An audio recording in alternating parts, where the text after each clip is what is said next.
எப்போ வந்து சேரன் பின்னாடியே அவங்களுடைய அத்தை பொண்ணு வந்து துரத்தி துரத்தி காதலிச்சிட்ருக்காங்க கார்த்திகா அப்படிங்கிறதெல்லாம் தெரிஞ்சிச்சோ, அப்போவே நமக்கு வந்து தெரியும் தெளிவாக இது வந்து இந்த கல்யாணம் தான் நடக்க போகுது. இப்போ அவருக்கு பார்த்துருக்க பொண்ணு கிடைக்க போகிறது இல்லைன்ட்டு. அதே மாதிரி வந்து அவங்க பெரியப்பாவே வந்து ஓவராக வந்து சொல்லி கொலைகாரர் அப்படின்லாம் வந்து ஒரு பழி தூக்கி போட்டு அதில் உண்மை என்னங்கிற ஒரு கொக்கி ஒன்று வச்சு விட்டு இப்போதைக்கு வந்து அந்த கல்யாணத்தை கெடுத்து விட்டாங்க. கார்த்திகாவுக்கு பிடிச்சிருக்கு சேரனை, ஆனால் கல்யாணங்கிறது பயமாக இருக்குங்கிறதையும் காமிச்சிட்டாங்க. அவங்க அம்மாவை ஏற்றுட்டு கல்யாணம் பண்ணுறதுக்கு அளவுக்கு தைரியம் இருக்காங்கிற மாதிரி இது வரைக்கும் காமிக்கல. அது காதெல்லாம் மலர்ந்ததுக்கப்புறம் தான் தெரியும். இன்னொரு பக்கம் அந்த வானதி தைரியமான பொண்ணாக இருக்காங்க, கல்யாணத்துக்கே ரெடியாக இருக்காங்க. ஆனால் அவங்க வீட்டில் அவங்க அப்பா அவங்க அண்ணன் அந்த பிரச்சனைகள்லாம் இருக்குது. பாண்டிக்கு முதல்ல அந்த வானதி மேலே எந்த ஒரு பிடிப்பும் இல்லை. ஏன்னா அவருக்கு வந்து தன்னோட வீட்டை நினச்சே ஒரு வெறுப்போடு இருக்காரு. ஆனால் அந்த ட்ராக் ஒன்றும் இருக்குது. இது எல்லாத்துக்கும் நடுவில் முதல்ல கல்யாணம் பண்ணிட்டு வரப்போகிறது யார் அப்படிங்கிறது நம்ம ப்ரோமோ பார்த்தம்போதே தெரியும், சோழன் தான்.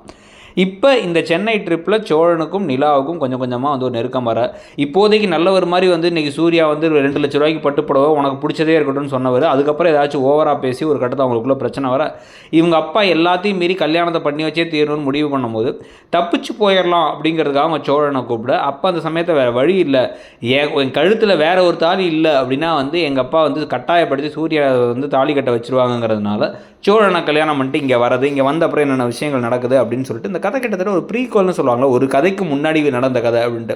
அந்த மாதிரி பாண்டியன் ஷோ சீசன் 1க்கு முன்னாடி நடந்த கதை மாதிரி தான் லைட்டாக போயிட்டுருக்கு. அதை பற்றி நீங்கள் என்ன நினைக்கிறீங்கிறத சொல்லுங்கள். கூடவே எந்த ஜோடி உங்களுக்கு பிடிச்சிருக்குங்கிறதையும் சொல்லிட்டு கீழே இருக்க ஷாப்பிங் பேக்கான கிளிக் பண்ணியோ இல்லை வந்து டிஸ்கிரிப்ஷன்லையோ ஃப்ளிப்கார்ட் மிந்த்ராவில் சூப்பரான பல ப்ராடக்ட்ஸ் இருக்குது, நிறைய ஆஃபர்ஸ் இருக்குது, கிளிக் பண்ணி பர்ச்சேஸ் பண்ணிக்கோங்க. தேங்க்யூ.